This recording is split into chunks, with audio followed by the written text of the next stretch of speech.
Hey everyone, I'm Dr. Zachary Preucil, a longtime friend of the Credo community and a Madison, Wisconsin-based cellist. Today I'm going to show you some of my favorite warm-up exercises for the cellist's bow arm. However, I think a lot of these could probably be applied to other string instruments as well. So I find it very helpful to start with just finding the basic sense of release and balance of the arm when contacting the string. Obviously, oftentimes people run into a tendency of trying to put a lot of vertical force and pressure into the cello. However, this is not going to be ideal for what we are trying to accomplish.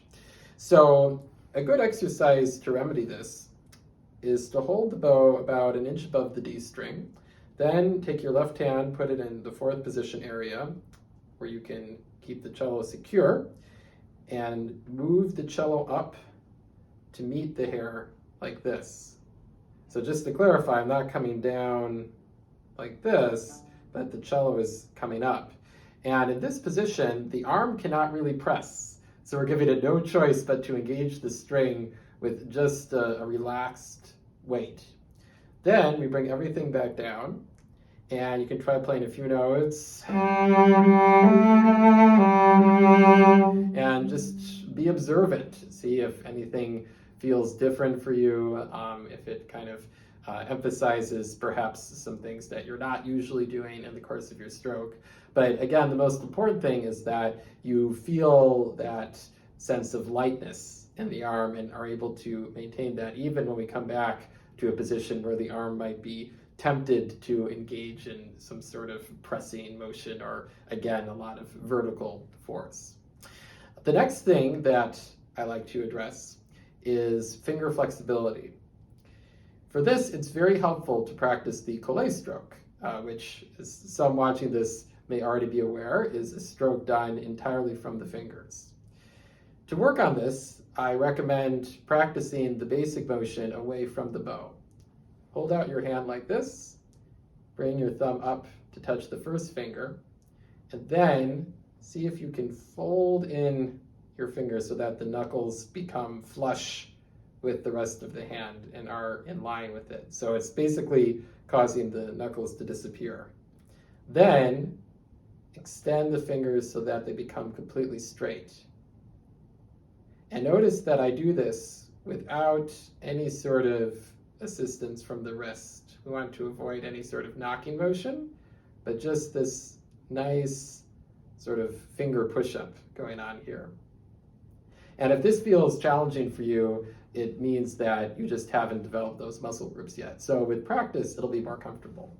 Now, when applying it to the collet stroke, it'll look like this. Straightening fingers on the down bow, and then bending them on the up bow.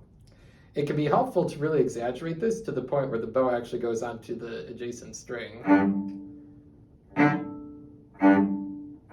So you see I'm starting on D, and then for the down bow, I went up on G, and then up I go back to D. Then we can put it back into its regular scope of motion and maybe do like a scale. And then we can search for this motion in the course of our other strokes, because we don't usually just use the fingers, right, in the course of our bowing, but we want the fingers to be very flexible while still maintaining a solid hold on the frog and maintaining a solid contact. And this is what is key. So that way, when I'm doing more legato stroke, notice how my fingers are constantly reacting to what's going on in the arm, and it's not this sort of thing where it's more rigid. So that's something that can take some time to develop, but once we accomplish that, then it opens up so many new possibilities for what we can do in terms of our tone production and ultimately our musical expression. The final thing that I want to talk about is an exercise to help us feel the different groups of muscles in the bow arm as we go throughout our strokes. So for this, I will advise to do some exercises again without the cello. The goal here is to really feel and activate the pull muscles, which are on this side of the arm, and will be used in the course of your down bow, and the push muscles, which are on this side of the arm, and will be used in the course of your up bow. To feel the pull muscles, make 2 Cs. Now, make your hands turn into this shape so that the palm of the left hand is facing out and the palm of the right hand is facing in. Now, you're going to pull from the left elbow so that the left fingers are applying force to the right fingers. However, you want to resist with the right arm and fingers. So instead of this happening, right, it's just, there's this tension created as you're pulling. And when you are doing the resistance with the right arm, you should feel all of these muscles activated on the right side. Okay? Now, to feel the push muscles, make 2 fists, but not tight fists like you're gonna go for the punching bag. Just nice and relaxed, nice soft palms within the fist shape. And now, bring everything down to your lower torso. And once again, you're going to push in from the left side while resisting from the right side.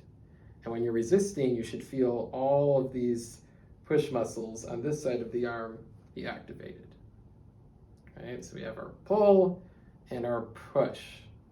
So now, in applying this to the bow stroke, we have to recall that as we go throughout any given stroke and any length of bow, there's going to be different parts of the arm in charge depending on which part of the bow we find ourselves in.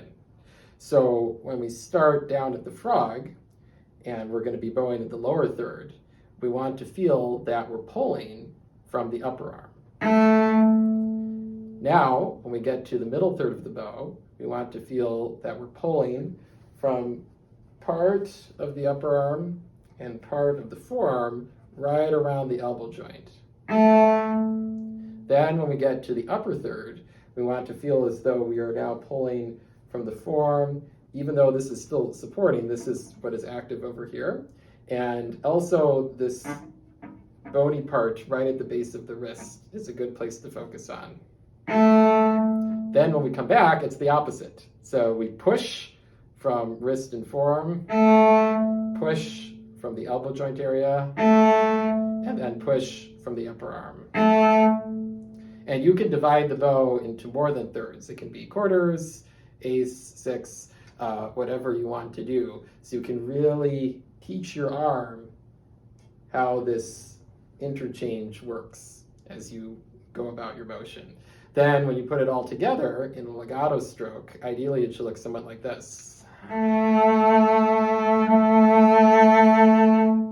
Right? So everything is fluid and constantly trading off in terms of what muscle groups are active and what parts of the arm are active. And this is another thing, obviously, that takes a lot of practice too, but breaking it down and making really clear for your arm what it should be doing and what should be activated is the first step in getting it to be natural and free. So I hope you find these exercises helpful, and thank you for your support of the Credo community. Bye for now.